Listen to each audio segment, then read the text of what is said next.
Nakakita ako ng kakaibang water filter dito sa TikTok shop, kaya bumili ako. Ayan. Tapos ito yung pinaka-lock niya. Yan. So, ipasok na natin dito sa gripo. Ayan.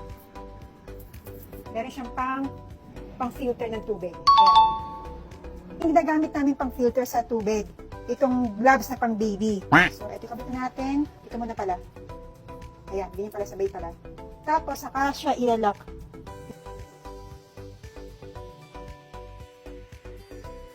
So, ayan siya. Subukan natin kung gaano siya kaganda. O, diba?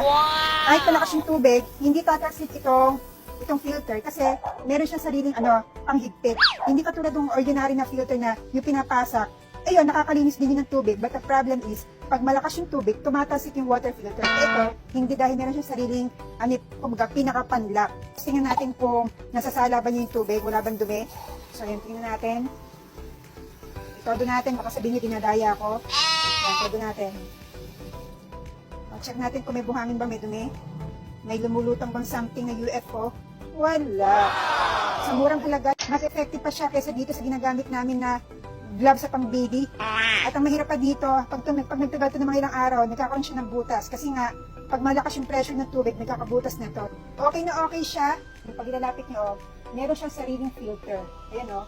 1, 2, 3, 4. Meron siyang mga batong maliliit na something para sigurado paglabas ng tubig, malinis siya, walang dumi ang tubig niyo, walang buhangin.